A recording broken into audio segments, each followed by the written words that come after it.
Hello, and thanks so much for joining me here for another episode of Storytime.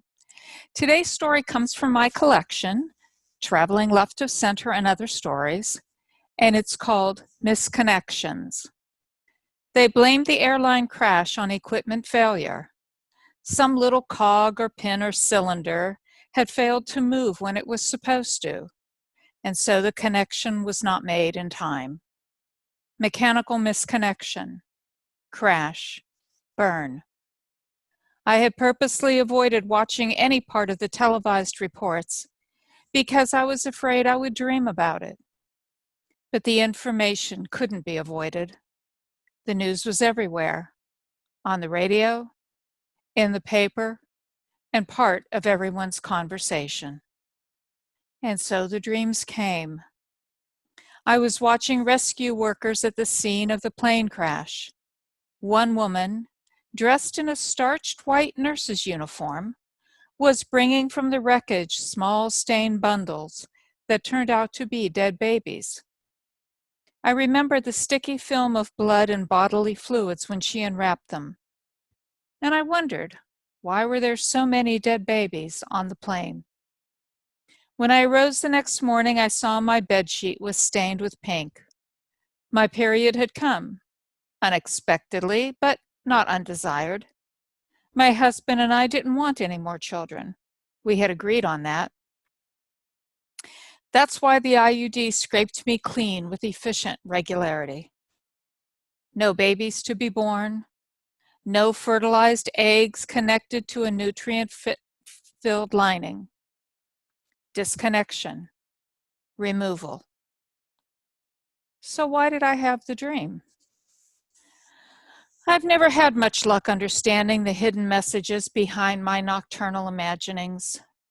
Sometimes I could brush them off in the light of day like so many cobwebs, vague and insubstantial. Others were not so easy to dismiss. They lingered like a damp fog chilling my bones. Some, like the dreams of phone calls from some unnamed person, return again and again to haunt me. I can remember one of the dreams. "What now, Anna?"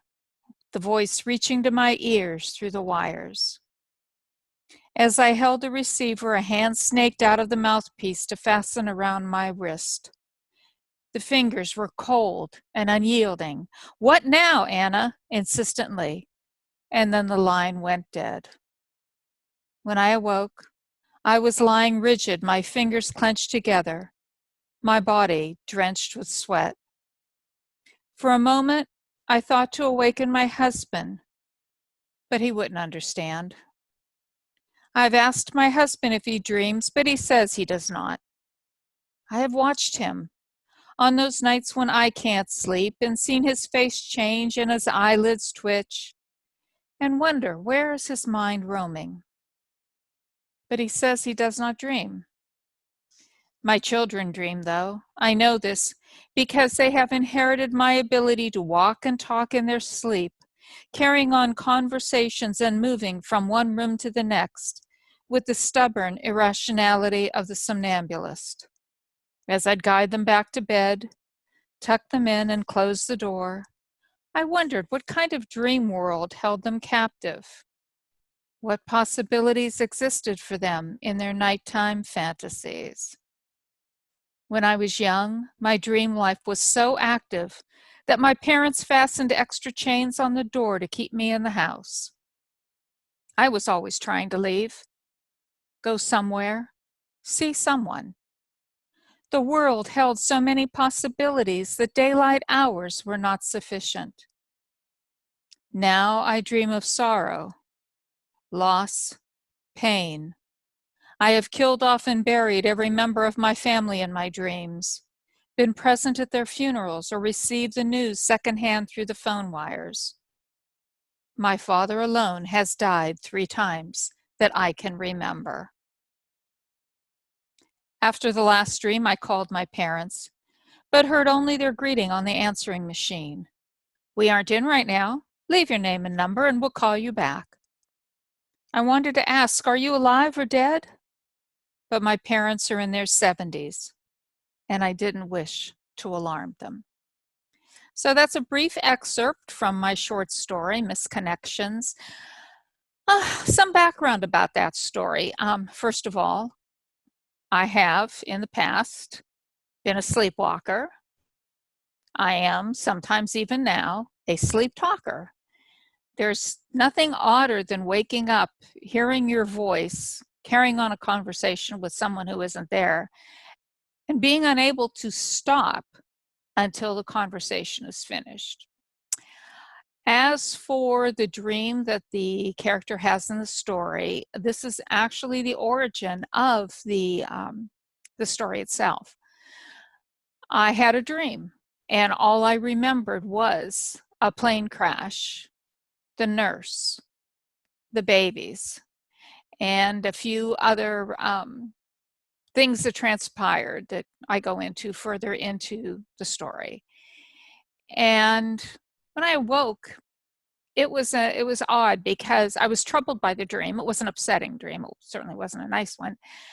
But at the same time, I had this urge to do something with it, to take that nighttime experience and turn it into some kind of a story. And I didn't know. I had no idea who the characters would be in the story. I had no idea what the story was even about. So as I do with most of my short stories, I just started writing. And after, I don't know how many revisions, finally ended up with a story that I felt almost captured the feeling of the dream that I had. Uh, sometimes when you're writing, you do the best you can. There's always that urge to write it perfectly, to have the finished product be exactly the way you imagine it to be. And after years of writing, I've come to the conclusion that it's never going to be exactly the way you want it. It's never going to be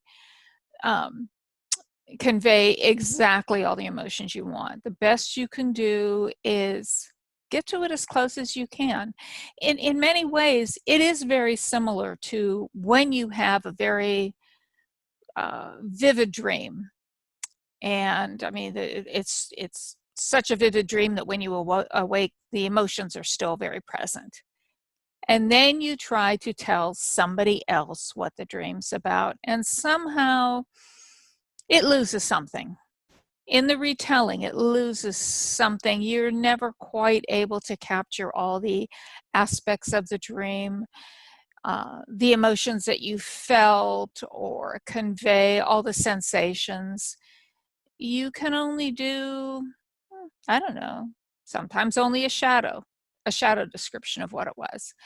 But you still have to do it. And many times when I'm writing, I know what I want to do. I know the feelings I want to evoke in the reader. I know the story that I want to tell. I know what kind of character I want to describe. And yet somehow when it's all done, I think, yeah, close, 90%, but not 100%.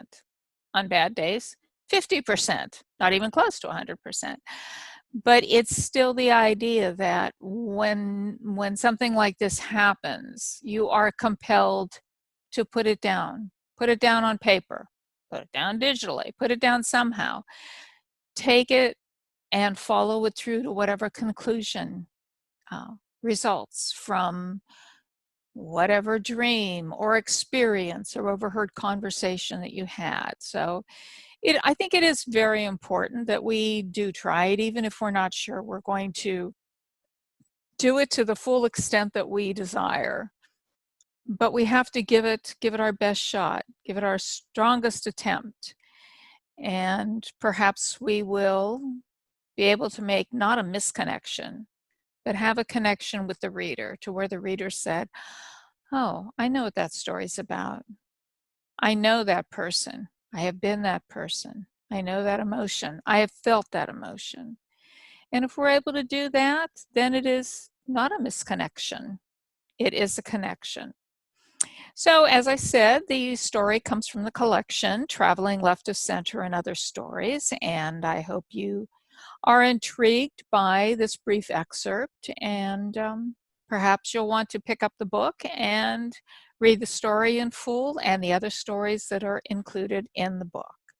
Thanks so much for joining me here at Storytime, and I'll see you again when I share another excerpt from another one of my stories. Bye-bye.